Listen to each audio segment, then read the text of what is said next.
"12 sweet months ago, a baby bird hatched into the world.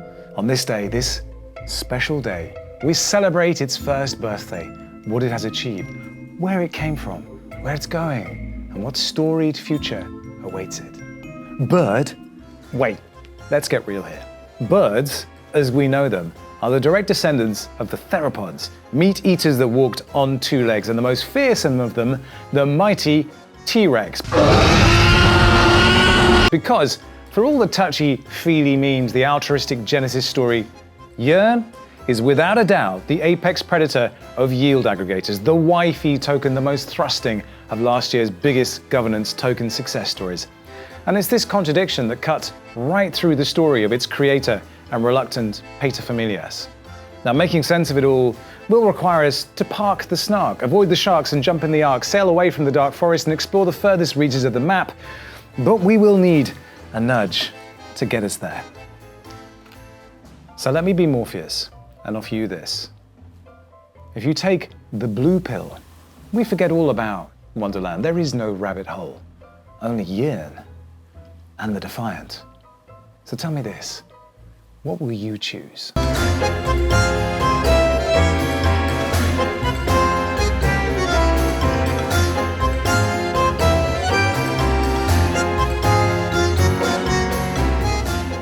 There is a danger this film will feel like a shill, and it's not intended that way.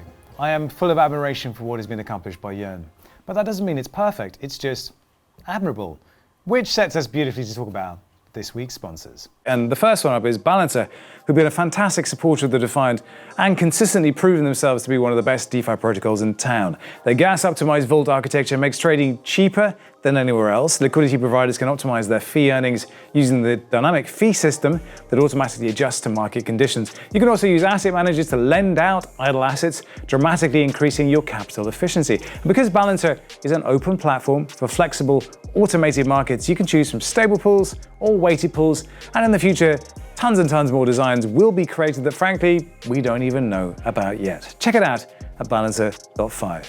Our next sponsor is Aave. Fun fact, the name Aave is actually taken from the Finnish word for ghost. And it's a decentralized, open source and non-custodial liquidity protocol built on Ethereum. Depositors earn interest by providing liquidity to lending pools, while borrowers can obtain loans by tapping into these pools with variable and stable interest rate options. Deposit into Aave protocol and receive A tokens, which accrue interest every second right in your wallet. And it's fun just seeing your balance just go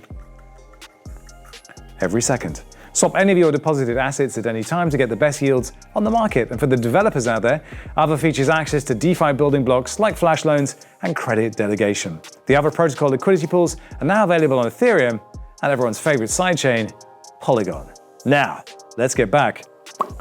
So picture this, it's March 2019. I'm about to join Harmony and the protocol is going through its first major piece of FUD. We are being savaged by critics, many of whose main weapon is a review by a regular contributor to Crypto Briefing. It wasn't exactly flattering, speaking of his disdain, of being unhappy, being disappointed, and concluding with, "I just don't see the point." The reviewer was, of course, Andre Cronje. Now, it's pretty easy to be an armchair critic in crypto, and God knows we have enough of them sprouting out of every suppurating pore on the anus of social media. And the gut response to a review like this is generally, well, if you're so f***ing clever, you go and build something. And that is exactly what he did.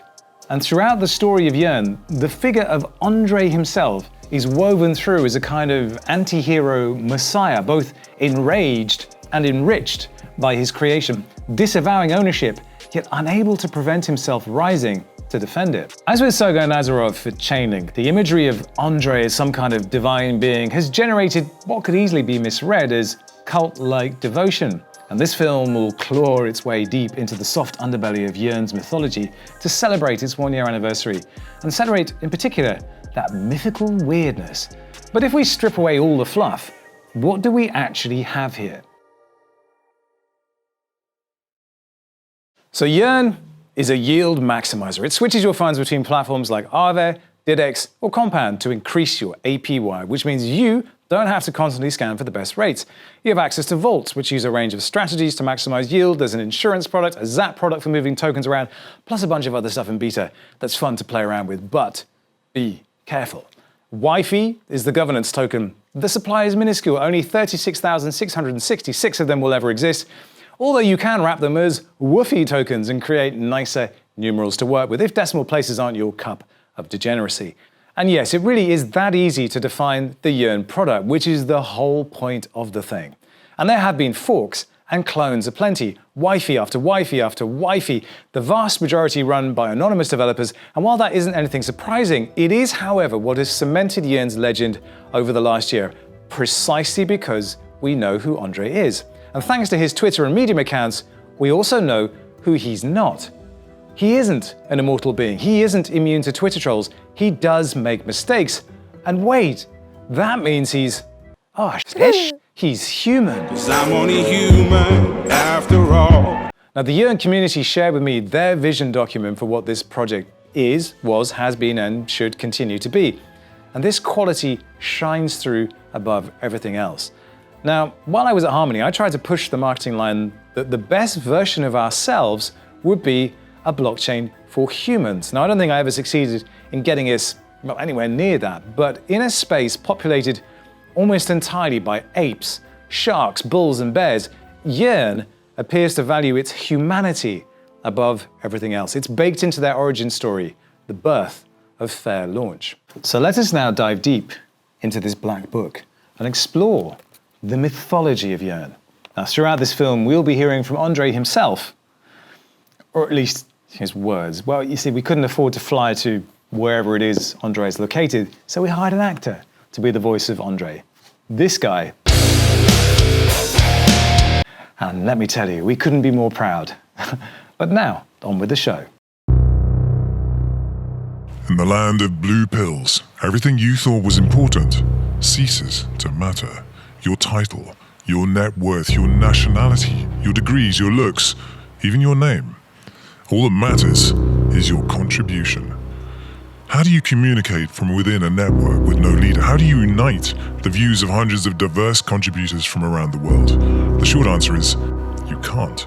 We're all here for different reasons. We all have different goals. But through candid discussions with the community, we found common ground. This document is the result of those conversations. We recognize these pages as dangerous. Naming our vision could limit us, and we are limitless. But today, 1 year after the birth of YFI, we've recognized the time has come. We are putting our vision on paper, so that when forks arise in the road, there is a place contributors can go to get an answer to the question, is this yearn, or is it not? Yes or no?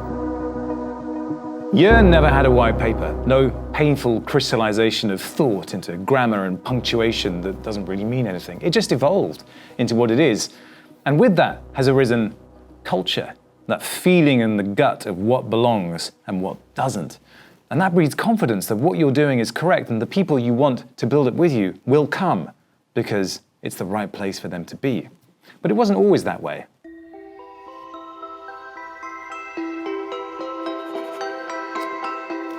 As we've already discussed, Andre began as a reviewer. He read everyone else's code, and in the process, he found his truth.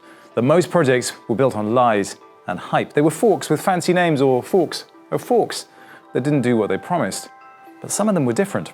Some of them inspired him to build, and what he created was a perpetual yield machine. Deposit funds and watch them grow. Profound, deeply profound. And on February the 4th, 2020, Andre announced the birth of yearn.finance, which will become yearn. Don't do it the way I did it, which is hard. Cost me a lot of money, has created very little network effect. He wrote, and it came with a disclaimer.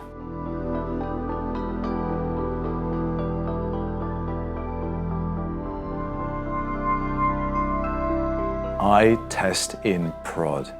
Both a stick to beat him with, but also a rallying cry for those who just innovate at speed. And Andre seems to have always been about under-promise, over-deliver. And others responded to this, the bunny, the ghost, the dude. And they wanted to be part of building something profound, as they saw it, a gargantuan unstoppable, extra-governmental, decentralized, permissionless, self-healing collective organism with a heart pumping yield to the rhythm of each new block. Okay, well maybe that's a little overdramatic. A ubiquitous yield layer to underpin every financial instrument on the planet, with no banks or middlemen or golden cufflinks required. I think we can all get behind that idea. And with their help, yearn morphed into yearn. But there were attacks, hacks, and savage critiques. And what doesn't kill you makes you stronger. It has been amazingly fun to face all these challenges, and each one, I believe, has created a more robust ecosystem. Andre wrote on February the 4th, 2020. Looking forward to many more problems to come. Looking forward to many more problems. But then it happened. On July 17th, 2020, Andre announced that he was giving away control. Anyone providing liquidity to the protocol could earn YFI, a brand new governance token that granted holders power over the platform's future. In further efforts to give up this control, mostly because we are lazy and didn't want to do it, we have released YFI, a completely valueless zero supply token. We reiterate it has zero financial value. There's no pre-mine, there's no sale. No, you cannot buy it. No, it won't be on Uniswap. No, there won't be an auction. We don't have any of it. The control's in your hands. And just because we feel we didn't stress it enough, zero value. Don't buy it, earn it. The roots of yearn are in the gift, one contributor said. Andre's fair launch was a revolutionary act that put generosity in the DNA of the whole community, another said. Yearn doesn't ask what it can extract, it asks what it can give away. And as I wrote this script, that was around $1 billion. $1 billion just given away. Now, launching as it did right in the middle of last year's breakout farming explosion, YFI was the launch they launch. And those early liquidity providers, well, you know how they do.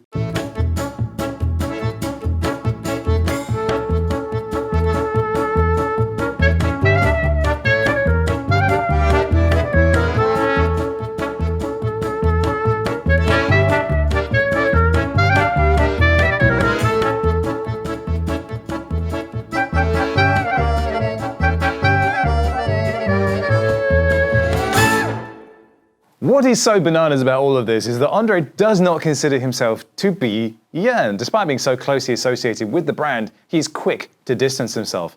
I am a rapid prototyper, he cries. And we can see so much unease and doubt about what he'd done in his painfully honest Medium post. Now, he'd already expressed his discontent with the infamous "building in DeFi sucks" post. Honestly, it sucks. It's expensive, the community is hostile, and the users are entitled. But this new post went even further, lamenting the lack of real users, the stress of market dynamics, the unfair expectations on his shoulders.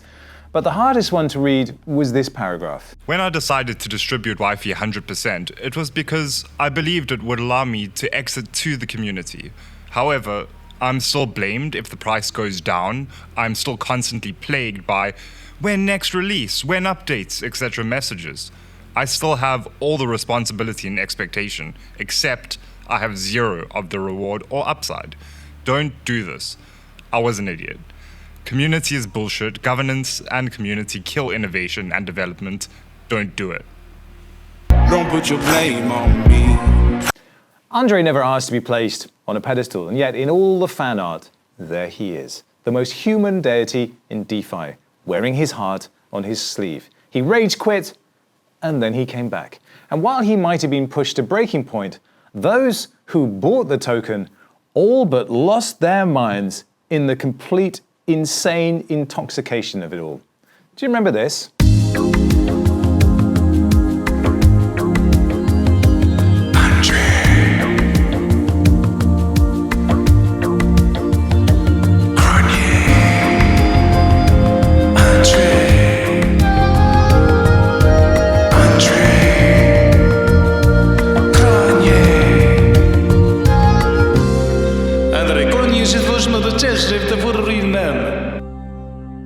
And then the waifu army was born with all its bizarre imagery of simps and anime waifus and or whatever the hell this is. YFI, the most fairly distributed cryptocurrency in history, needs your support. Support the YFI community in celebrating its official branding as the YFI Waifu Army. Traditional finance can't compete with such collective simping. YFI holders are honest farmers that ride and die for waifus. Join the YFI Waifu Army today. Scaling is undoubtedly the single greatest challenge facing any blockchain protocol. And it was shocking, but also awe-inspiring to see Yearn announce mergers with Cream, Pickle, SushiSwap, Acropolis, and Cover all in the space of a single week. But these weren't normal mergers. The teams were aligned in the shared goal of capital efficiency, belief in Yearn's meritocratic systems, and the lowest friction integrations possible. No tokens, fiat, or equity were exchanged, and no paperwork was filed for the mergers. And it's interesting looking back on that in the light of what was going on with SushiSwap last week. They were as simple as saying that we want to do it, and then we do it. Now this message comes through again and again with Yearn. It's less organization than organism. Autonomous units taking ownership and just making shit happen without needing any supervision. Which begs the question, what if the most radical component of Yearn isn't the yield machine? The machine, after all, is a technical apparatus constructed of code. It cannot exist without its network of hearts and minds. Perhaps the network itself is the most radical part of Yearn. In October 2020, Yearn contributors laid out a manifesto. First, it named what Yearn is not. Yearn is not a company. Yearn does not have investors. Yearn does not cater to speculators. Yearn does not have an official voice. Yearn is not owed anything from anyone. But then it named what Yearn is. Yearn is a collective of contributors. Yearn is equal opportunity. Yearn is for builders. Yearn is for self-starters. Yearn is for collaborators. Yearn is influenced by merit. Yearn is governed by YFI, but YFI does not govern Yearn's contributors. Yearn is constantly evolving. Sounds simple, right? Now you're going to hear an awful lot about DAOs in the coming years, and many of them will fall into ruin amidst the very conditions Andre complained about in that Medium post.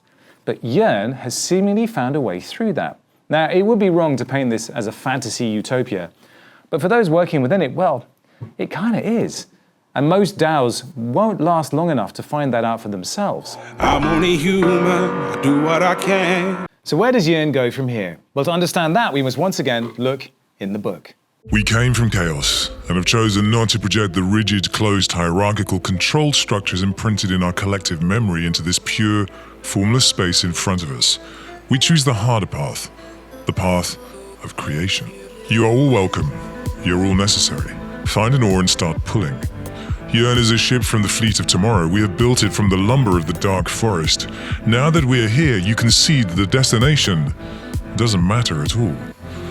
We can sail the seas of yield aggregation, or we can go find new dragons. We will write protocols beyond the edge of the map. What matters is that we learn to sail, because no one has ever sailed like this before. There is a danger that this can all become too saccharine and rosy-tinted. But here's an idea.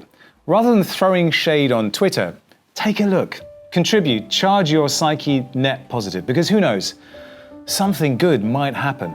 And if there's one thing I've learned the last 5 years, it's that assumptions are there to be challenged.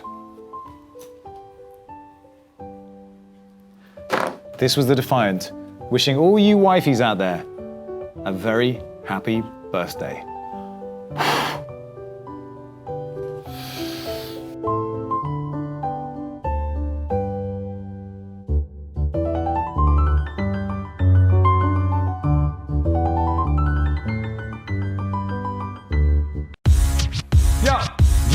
Yo.